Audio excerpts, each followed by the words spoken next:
రేపు ఎలా ఉన్నారు తెలుసా మనుషులు? అవసరం ఉంటేనే మనతో మాట్లాడేటట్టున్నారు.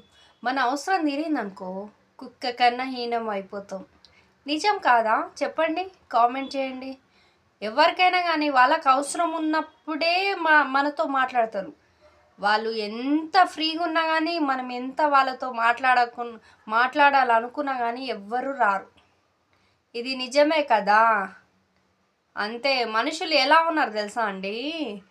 ఇయాల రేపు ఎవరిని ముంచుదామా, ఎవరిని నాశనం చేద్దామా, ఏంది అని అలా ఉన్నారు గానీ, జనాలు అలా తయారైపోతున్నారు రోజు రోజుకి.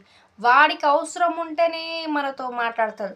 వానికి అవసరం ఉండి మనతో వాళ్ళ పని ఏముందో మనతో చేపించుకున్నాక అయితే కుక్క కన్నా అయితే దారంగా బాగా తన్నేస్తానండి. కుక్కకి ఎలా చాలామంది కుక్కలను ఎలా తన్నేస్తారు?